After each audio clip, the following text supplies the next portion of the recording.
উত্তরবঙ্গ কতটা পিছিয়ে পড়েছে, কতটা বঞ্চিত, এবং গত 14 বছরে কার্যত উত্তরবঙ্গের নিকাশি ব্যবস্থা, উত্তরবঙ্গের ইরিগেশনের মধ্যে কোনো মৌলিক পার্থক্য বর্তমানে সরকার আনতে পারেনি।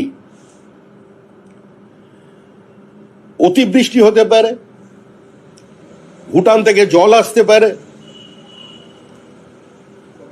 নদী ভাঙন হতে পারে, কিন্তু বিভিন্ন উত্তরবঙ্গের জেলা শহরের মধ্যে যেভাবে জল জমছে তাতে এটা পরিষ্কার যে এই সরকারের পরিচালিত বা দখল করা মিউনিসিপ্যালিটিগুলো তারাও যে সম্পূর্ণ এতে ব্যর্থ সেটা মানুষের সামনে পরিষ্কার। এই সময়টা খুব একটা আনন্দের সময় নয়, আজকের দিনটা খুব একটা সুখের দিন নয়। আজকে আমাদের মাননীয় মুখ্যমন্ত্রী মমতা বন্দ্যোপাধ্যায়ের উচিত ছিল আজকেই উত্তরবঙ্গে পৌঁছে যাওয়া, কিন্তু আজকে আমরা দেখছি আজকে কার্নিভাল, দুর্গাপুজো হয়, বাঙালির প্রাণের উৎসব, বাঙালির প্রাণের পুজো। দুর্গাপুজোর সঙ্গে বাঙালির সম্পর্ক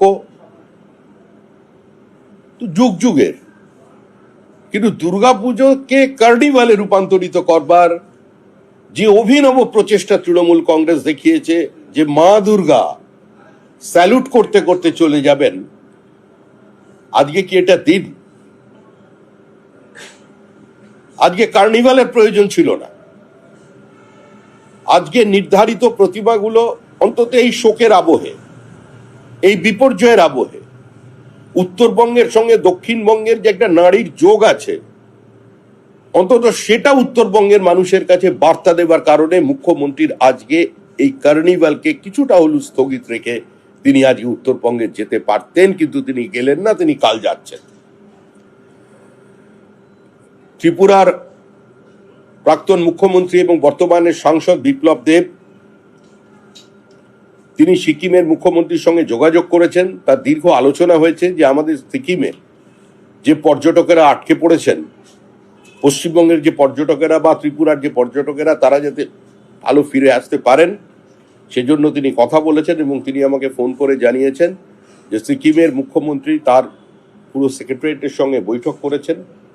একটাই মাত্র রাস্তা খোলা আছে, বাদবাকি সমস্ত রাস্তা কার্যত বিপর্যস্ত হয়ে গেছে। সেখান থেকে যান চলাচল বা কোনো ধরনের যোগাযোগ রক্ষা করা কার্যত অসম্ভব।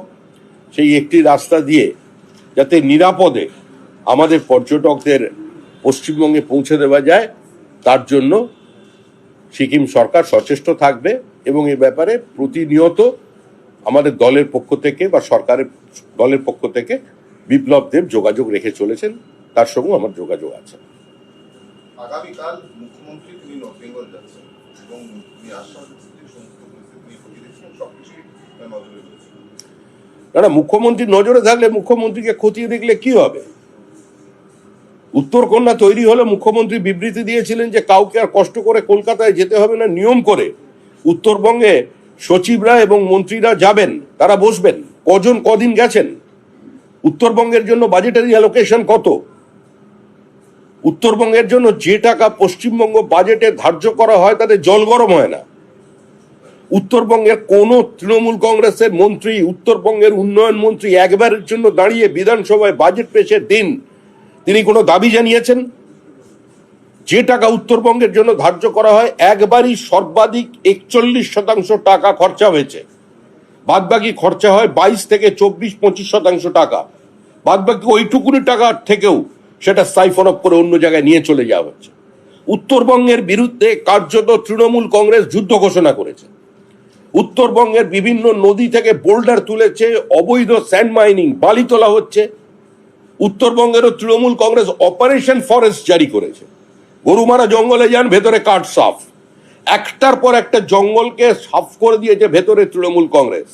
নতুন নতুন রিসোর্ট তৈরি হচ্ছে। আর তৃণমূলের এই লুটে যোগ দিয়েছে আমাদের রাজ্যের কিছু আমলা। আজকে তারাও নামে বেনামে ডুয়ার্সের সম্পত্তি কিনছেন, বহু জায়গায় ডুয়ার্সে আইনের ফাঁক রেখে তারা সম্পত্তি কিনেছেন। যদি এই মুহূর্তে আপনারা যান, সাংবাদিকদের কাছে আমরা অনুরোধ করব যে উত্তরবঙ্গের মানুষকে, ডুয়ার্সের মানুষের স্বার্থে আপনারা একটু ইনভেস্টিগেটিভ জার্নালিজম চালান, যেটা বন্ধ পশ্চিমবঙ্গে বর্তমানে। যে কাদের নামে জমি রেজিস্ট্রি হয়েছে, কারা প্রপার্টি কিনেছে। আজকে দক্ষিণবঙ্গের মুষ্টিমেয় মানুষ উত্তরবঙ্গকে লুট করছে। আজকে উত্তরবঙ্গ যে আলাদা রাজ্য বারবার চায় কিছু মানুষ, তার পেছনে তাদের ব্যথা, তাদের অভিমান, তাদের বঞ্চনাটার কথা চিন্তা করতে হবে।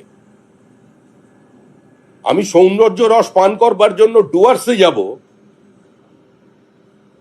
আমি সমরেশ মজুমদারের বই পড়ে ডুয়ার্সকে চিনব, আমি বিভিন্ন সময়ে ডুয়ার্সের বর্ণনা দেব, মানুষকে যাওয়ার জন্য অনুপ্রাণিত করব, কিন্তু চলে আসার পরে ওই দার্জিলিং এর মানুষ, ওই কার্সিয়াং এর মানুষ, ওই তরাই অঞ্চলের মানুষ কিভাবে আছে তাদের জন্য এক ফোঁটা চোখের জল ফেলবো না, বা তাদের চোখের জলের হিসাব রাখবো না, এটাও কতদিন চলবে?